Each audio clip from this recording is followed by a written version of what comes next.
हम लोग बहुत जल्दी खुश हो जाते हैं कि हम लोग चांद पे पहुंच गए हैं, लेकिन क्या फायदा उस चीज का जब 6 बजे के बाद हम लोग अपने घरों से लड़कियों को ही बाहर नहीं भेज सकते। भले ही लड़की प्लेन चलाती हो और फाइटर जेट तक क्यों ना चलाती हो, लेकिन शादी वाले दिन उसको धीरे धीरे चल के स्टेज तक जाना होगा, और वो भी 4 लोग पकड़ के ले जाएंगे उसको। वहीं लड़का एकदम फ्री रहता है, उसको एक दिन का नकली राजा बना देंगे उस दिन। एक लड़की ने भले ही पीएचडी कर रखी हो, लेकिन अगर उसे थोड़ी दूर जाना होगा तो उसके पीछे 5 साल का बच्चा लगा देंगे। हमारी सोसाइटी 5% दहेज पकड़ा के उसको दूसरे घर विदा कर देती है। बाकी के 95% पे राजा बेटा कुल का दीपक वो राज करता है। दुनिया की सबसे बड़ी डेमोक्रेसी की 48% पॉपुलेशन 6 बजे के बाद कर्फ्यू में चली जाती है। Right to equality, right to freedom, right against exploitation, इन सब की धज्जियां उड़ती हैं, और इससे बड़ी वॉर कोई हो नहीं सकती। अगर मैं आपसे पूछूं कि एक फीमेल सबसे ज्यादा अनसेफ कहां रहती है, तो ज्यादातर लोगों को यही लगता है कि जब वो घर से बाहर होती हैं तो वो सबसे ज्यादा अनसेफ रहती है। उनको सबसे ज्यादा खतरा घर के बाहर रहता है। जब वो ट्रैवल कर रही होती है अनजान जगह, या वो अनजान लोगों में होती हैं, तो उनको सबसे ज्यादा खतरा तभी होता है। और मैं भी यही सोचता था जब तक मेरे पास डेटा नहीं आया था, और वो डेटा मैं आपके साथ भी शेयर कर देता हूं। आज की डेट तक लड़कियों के ऊपर जितने भी फिजिकल वायलेंस के केसेस हुए हैं, उसमें से 70% घर के अंदर हुए हैं। और आज की डेट तक जितने भी रेप केसेस हुए हैं, उसमें से 90% केसेस विक्टिम के घर में उनके दूर के या पास के जानने वालों ने किए हैं। एक लड़की के पैसे बाहर चोरी हो जाएं, उससे ज्यादा चांसेस हैं कि उसकी मर्जी के बिना घर में उससे पैसे ले लिए जाएं। 5 लाख लड़कियों को हम लोग हर साल मार देते हैं क्योंकि वो लड़कियां हैं। 63 मिलियन, 6 करोड़ 30 लाख लड़कियों को हमने इस दुनिया में आने ही नहीं दिया क्योंकि वो लड़कियां हैं। और ये सारे डिसीजन घर में बैठ के लिए जाते हैं, क्योंकि इंडिया के अंदर हर किसी के पास साम्राज्य बहुत ज्यादा है। तो हर किसी को अपना वंश चलाने के लिए एक लड़के की जरूरत होती है। जो इंसान बीड़ी भी उधार मांग के पी रहा है, उसको भी अपना साम्राज्य चलाने के लिए एक वंशज की जरूरत होती है। और ये जो भी डेटा मैं आपको दे रहा हूं, ये गवर्नमेंट और नॉन गवर्नमेंट ऑर्गेनाइजेशन का डेटा है। ये मैं अपने मन की बात नहीं कर रहा हूं, और इन सब के लिंक मैंने यूट्यूब के डिस्क्रिप्शन में दे दिए, तो आप वैलिडेट कर लीजिएगा। तो इस डेटा से इतना तो समझ में आ गया कि लड़कियां बाहर की बजाय घर के अंदर अनसेफ हैं, और लड़कियां लोगों की सेकेंड प्रायोरिटी हैं। अब इंडिया की पॉपुलेशन में 48% फीमेल है और 52% मेल है। तो ऐसा क्या रीजन है कि हमारी 48% पॉपुलेशन लोगों की सेकंड प्रायोरिटी बन गई है? तो इसका रीजन बहुत ही सिंपल सा है। जो कमजोर होता है उसको दबाया जाता है। आपसे पंगा वही लेगा जिसको लगेगा कि आपसे पंगा लेके वो बच सकता है। तो इसका मतलब यह है कि लड़कियां वीक हैं? तो ऐसा नहीं है। भगवान ने लड़का और लड़की एकदम बराबर बनाए हैं। दोनों में सिमिलैरिटी रखी है, डिफरेंस कुछ नहीं रखा है।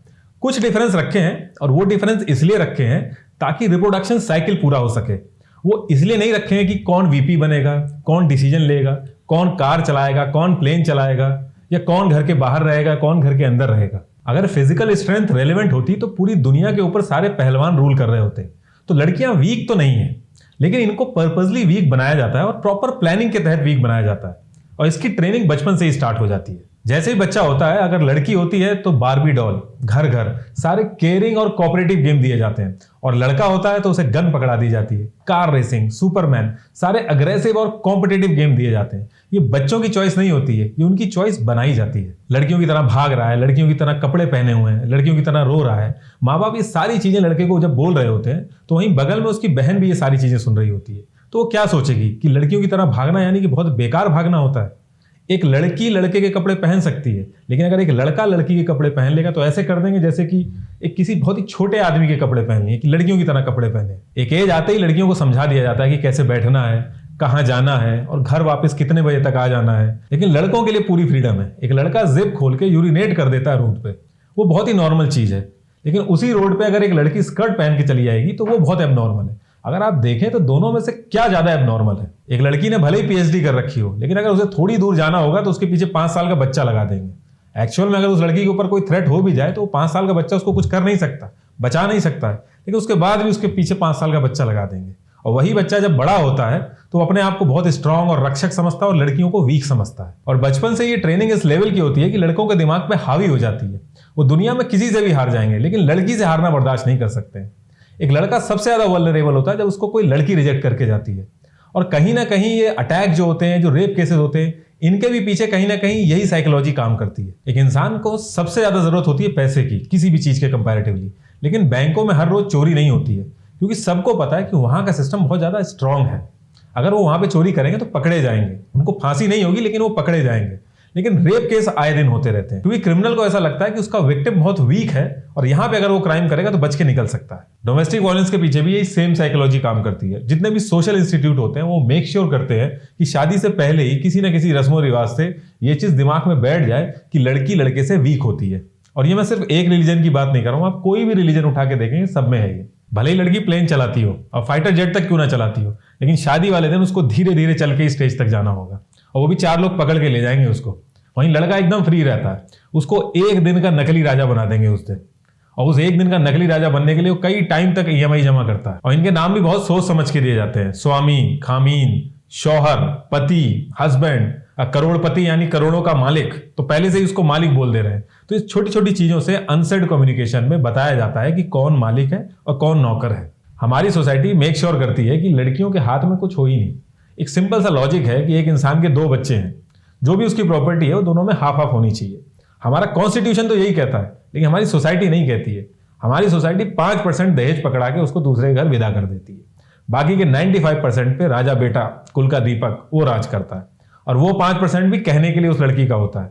अगर वो उस पैसे से कोई ट्रैवल करना चाहे या कोई कोर्स करना चाहे या कोई कार खरीदना चाहे तो कर नहीं सकती है। वो एक्चुअल में पैसा तो उसी का है, लेकिन उस पैसे का करना क्या है वो हम बताएंगे। और रही बात एजुकेशन की, तो पहली चीज तो अगर माँ बाप के पास एक को पढ़ाने का पैसा है तो वो लड़के को ही पढ़ाएंगे, भले ही लड़की कितनी भी टैलेंटेड हो।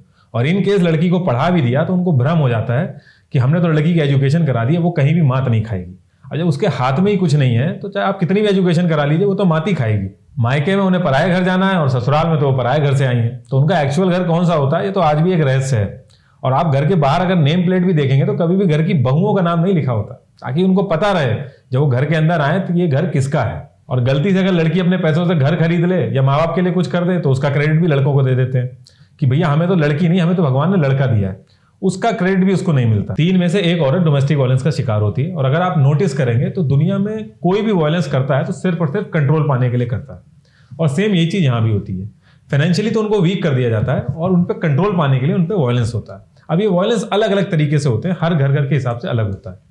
कहीं पे फिजिकल वायलेंस होता है, कहीं पे फाइनेंशियल वायलेंस होता है, कहीं पे मेंटली हरास किया जाता है, तो हर घर के हिसाब से अलग होता है। लेकिन ये बहुत ही स्ट्रक्चर्ड वे में किया जाता है। डोमेस्टिक वायलेंस एक साइकिल की तरह काम करता है। कुछ महीने नॉर्मल लाइफ चलेगी, फिर डोमेस्टिक वायलेंस होगा, फिर मैनिपुलेशन होगा, फिर कुछ महीने नॉर्मल लाइफ चलेगी, फिर डोमेस्टिक वायलेंस होगा और फिर मैनिपुलेशन होगा। और इस मैनिपुलेशन में आपको समझाया जाएगा कि कई बार में तो ये बोला जाएगा कि आपकी भलाई के लिए किया जा रहा है। और कुछ लोग मेल एग्रेशन भी इसके पीछे रीजन बताएंगे आपको, जबकि मेल एग्रेशन नाम की कोई चीज नहीं होती। महात्मा गांधी, डॉक्टर भीमराव अंबेडकर, स्वामी विवेकानंद, इनसे बड़ा कोई मर्द नहीं था, लेकिन इन्होंने अपनी लाइफ में कभी भी एग्रेशन नहीं दिखाया। और मेल एग्रेशन अगर एग्जिस्ट करता भी तो हर जगह सेम रहता। एक आदमी फीमेल बॉस से गाली खाता है, वहां हाथ नहीं उठाता। फीमेल कलीग्स होती हैं, उन पे हाथ नहीं उठाता। रास्ते में इतनी फीमेल मिलेंगी, उनसे कभी हाथ नहीं उठाएगा। घर के अंदर भी चाची, ताई, बुआ सब लोग होंगी, सबको छोड़ के उसे अपनी टेरिटरी बहुत अच्छे से पता होती है, वो उसी के ऊपर हाथ उठाता है। उसको पता है कि उसकी हैसियत कहां तक सीमित है। और जब भी आपके सामने डोमेस्टिक वायलेंस का केस आएगा तो आप एक चीज नोटिस करिएगा, जो आदमी अपनी लाइफ में सबसे ज्यादा अनसक्सेसफुल होता है वही लड़की पे हाथ उठाता है। हमारे कॉन्स्टिट्यूशन के हिसाब से कोई भी आदमी किसी के ऊपर हाथ नहीं उठा सकता, चाहे कोई सी भी सिचुएशन हो, लेकिन 3 में से 1 औरत के ऊपर हाथ उठता है। इसका मतलब कि 33% मर्द हमारे कॉन्स्टिट्यूशन के हिसाब से क्रिमिनल हैं, और वो सिर्फ और सिर्फ इसलिए बचे हुए हैं क्योंकि उनकी किसी ने कंप्लेन नहीं की है। आप कोई भी डेवलप्ड कंट्री का एग्जांपल उठा के देख लीजिए, उसमें लड़के और लड़कियां दोनों का पार्टिसिपेशन बराबर का होता है। कोई भी कंट्री अपनी 48% पॉपुलेशन को इनकेपेबल बना के आगे नहीं बढ़ सकती है। सेम यही चीज घरों में होती है। वो घर ज्यादा आगे बढ़ता है जिसमें मेल और फीमेल दोनों केपेबल होते हैं। जब हम लोग गुलाम थे तो ब्रिटिशर्स हम लोगों को जहर खिला खिला के नहीं मार रहे थे, वो लोग भी यही कर रहे थे, हमें इक्वल नहीं समझ रहे थे, हमारे अधिकार छीन रहे थे, हमारा एक्सप्लॉयटेशन कर रहे थे। और इस चीज के लिए हमने कितनी बड़ी बड़ी लड़ाइयां लड़ी। और जब वो आज़ादी हमें मिली तो हमने अपनी 48% पॉपुलेशन के साथ भी वही किया जो हमारे साथ होता आया था। हमारे कॉन्स्टिट्यूशन के हिसाब से एक मर्द और एक औरत बराबर है, लेकिन हमारी सोसाइटी के हिसाब से नहीं है। अब सोसाइटी या तो कॉन्स्टिट्यूशन चेंज करा ले या फिर ये बात मान ले कि जो वो कर रही है वो गलत कर रही है। हम लोग बहुत जल्दी खुश हो जाते हैं कि हम लोग चांद पे पहुंच गए हैं, लेकिन क्या फायदा उस चीज का जब 6 बजे के बाद हम लोग अपने घरों से लड़कियों को ही बाहर नहीं भेज सकते। अब 6 बजे के बाद अगर वो बाहर जाती है तो उसका रिस्क है और गलती भी उसी की है, क्योंकि बाहर जो लड़का है वो तो बेचारा अपना काम कर रहा है, गलती तो सिर्फ और सिर्फ लड़की की है। भरी बस में एक सिर्फ कंधा टच होने से अगर जिसको मजा आ जाए वो इंसान है क्या? दुनिया की सबसे बड़ी डेमोक्रेसी की 48% पॉपुलेशन 6 बजे के बाद कर्फ्यू में चली जाती है। Right to equality, right to freedom, right against exploitation, इन सब की धज्जियां उड़ती हैं। और इससे बड़ी वॉर कोई हो नहीं सकती। पूरी दुनिया में करे जाने वाले कामों में एक फीमेल मेल के कंपैरेटिवली दुगना काम करती है। उसके बाद भी 99% जजेस मेल हैं, 90% सैलरी लड़के उठाते हैं, पार्लियामेंट में 80% सीटों पे मेल बैठे हैं, पूरी दुनिया में 80% प्रॉपर्टी पे लड़के ओनर हैं। ये सारी चीजें सुनने के बाद आपको लग रहा होगा कि इन सब चीजों के पीछे लड़के जिम्मेदार हैं। तो ऐसा नहीं है। ये जितनी भी चीजें हमने डिस्कस करी हैं, ये एक सोसाइटी की सोच है, उसके अगेंस्ट में डिस्कस करी है। इस सोच को मानने वाले लड़के भी हैं और लड़कियां भी हैं, और इस सोच के अगेंस्ट में लड़ने वाले लड़के भी हैं और लड़कियां भी हैं। और रही बात फेक फेमिनिज्म और जो लड़कों का एक्सप्लॉयटेशन होता है, उसकी भी एग्जिस्टेंस है। अगर आप बोलेंगे तो उस पर भी डिस्कस कर लेंगे। लेकिन आज जो हम ये सब चीजें डिस्कस कर रहे हैं, ये वुमेन राइट के इशू नहीं है, ये ह्यूमन राइट के इशू है।